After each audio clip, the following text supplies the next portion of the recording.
Assalamualaikum warahmatullahi wabarakatuh. Halo Sobat Sehat, kembali lagi bersama Pomas atau Podcast Kesmas. Podcast yang bakal nemenin kamu sambil ngebahas seputar masyarakat dan kesehatan. Namaku Rauza dan aku sangat senang karena kamu udah join untuk dengerin podcast kita kali ini. Topik pembahasan kita hari ini yaitu KEP atau kekurangan energi protein. Nah, sekarang aku lagi bersama teman-teman mahasiswa-mahasiswi Kesmas UPN VJ 2023. Ada Azahra, Syakira, Sofi, dan juga Salmin.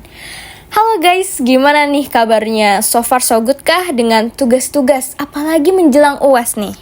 Alhamdulillah, tugas lagi agak banyak sih. Cuman masih aman lah diselesain dikit-dikit ya. Iya, lagi agak banyak nih. Yang penting jaga kesehatan aja. Jangan sampai tumbang ya guys. Nah, iya bener banget. Nugas harus tetap jalan, asal jangan sampai tumbang ya, kayak kata Sofi. Nah, ngomongin badan tumbang ya, ternyata salah satu faktornya juga karena kita kurang nutrisi penting.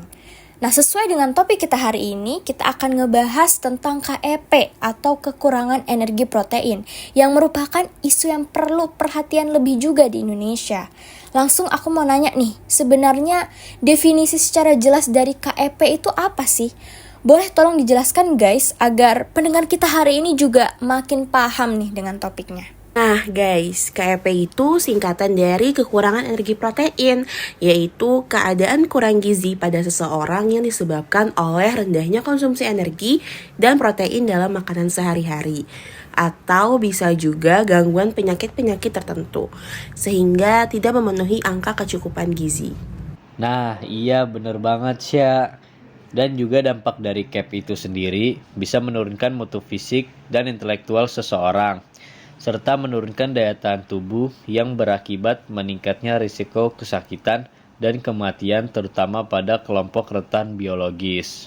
Wah, berarti protein ini sangat penting ya untuk dipenuhi karena jika kekurangan zat tersebut bahkan bisa berakibat serius pada tubuh seseorang. Berarti kecukupan protein ini perlu banget diperhatikan terutama pada anak-anak ya.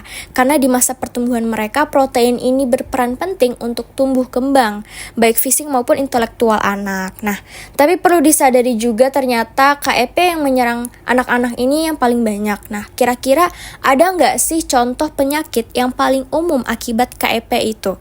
Boleh dibantu jawab guys? Contoh penyakit akibat KEP itu seperti marasmus, yaitu kekurangan kalori dan protein yang parah pada bayi dan anak-anak, lalu menyebabkan penurunan berat badan, baik otot maupun lemak, sehingga tulang rusuk, pinggul, wajah, dan tulang belakang mereka bisa dilihat melalui kulit.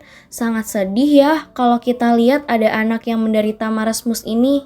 Nah, ada juga contoh lainnya, seperti kwashiorkor. Penyakit ini adalah resiko setelah penghentian ASI secara dini, yang biasanya terjadi saat lahir. Kwashiorkor juga dapat disebabkan oleh penyakit akut, seperti gastroenteritis atau peradangan pada saluran pencernaan, atau infeksi lain yang mungkin disebabkan oleh pelepasan sitokin pada anak-anak yang sudah menderita KEP. Wah, kedengarannya serius ya akibat dari KEP ini. Nah, apa sih tanda dan gejala yang perlu diwaspadai? Kalian tahu gak sih kalau misalkan gejala KEP itu bisa terkait dengan sistem organ tertentu loh. Seringkali orang yang menderita KEP akan bersikap apatis dan mudah tersinggung. Mereka merasa sangat lemah dan kapasitas kerja mereka itu menurun. Kognisi dan kesadaran mereka juga bisa terganggu. Selain itu, gejala lainnya termasuk serangan pada jaringan gonad yang pada wanita bisa menyebabkan amenore atau berhentinya menstruasi.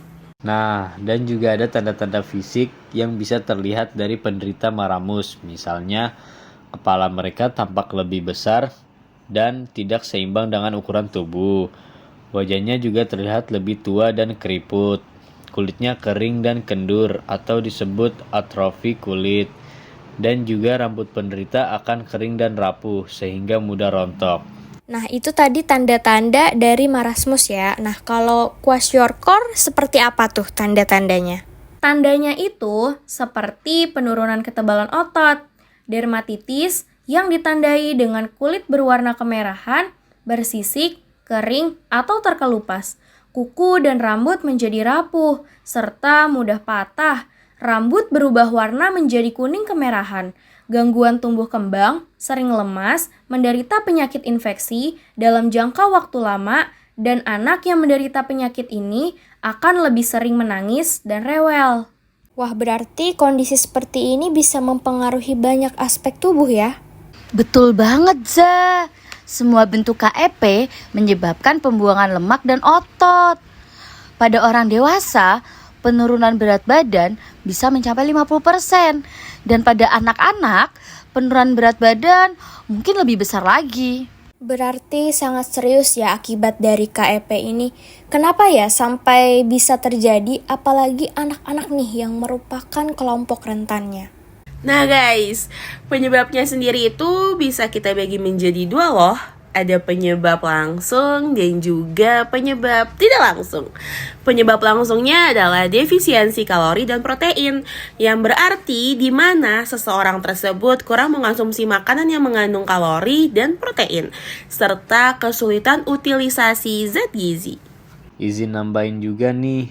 Nah, untuk penyebab tidak langsungnya yang paling umum adalah dari segi pendapatan masyarakat yang rendah, sehingga sulit untuk mendapatkan makanan berprotein baik.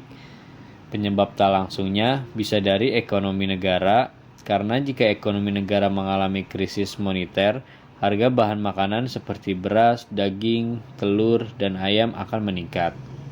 Oke, I see. Berarti faktor penyebabnya ini beragam ya. Bahkan kondisi perekonomian negara juga bisa mempengaruhi kasus KEP yang terjadi. Nah, untuk mencegah kasus KEP ini kira-kira ada nggak sih hal yang bisa dilakukan? Yang pastinya, KEP atau kekurangan energi protein ini bisa dicegah jika kita terus meningkatkan asupan makanan bergizi seimbang, yaitu makanan sumber protein hewani seperti daging, ikan, telur, dan susu. Kemudian, suplementasi zat gizi mikro juga penting loh, seperti pemberian zat besi, seng, vitamin A, dan asam folat pada kelompok beresiko seperti ibu hamil, ibu menyusui, dan anak balita. Bener banget, Ra. Dan penting juga nih dilakukan fortifikasi bahan makanan, yaitu menambahkan zat gizi mikro pada bahan makanan pokok seperti tepung terigu, minyak goreng, dan garam. Nah, iya itu betul teman-teman. Dan juga bukan hanya dari segi asupan, tapi perbaikan sanitasi dan hygiene juga penting loh. Seperti perbaikan akses terhadap air bersih dan fasilitas sanitasi yang layak pastinya. Selain itu semua, edukasi gizi dan pemberdayaan masyarakat juga diperlukan agar masyarakat paham dan sadar bahwa kecukupan nutrisi sangat penting.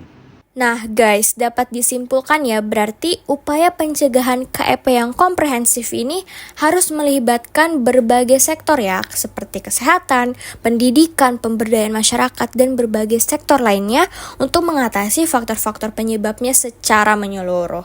Oke, tak terasa nih guys, udah di penghujung podcast kali ini. Aku mau ngucapin terima kasih banyak untuk teman-teman semua yang sudah menjadi pembicara hari ini, dan terima kasih juga untuk semua pendengar yang udah ngikutin kita dari awal tadi. Sampai jumpa di podcast berikutnya. Jangan lupa selalu jaga kesehatan, jaga hati, dan jaga pikiran dari si dia. Baik, saya Rosa sebagai host pamit undur diri. See you on next episode of Pomas Podcast Kesmas. Assalamualaikum warahmatullahi wabarakatuh.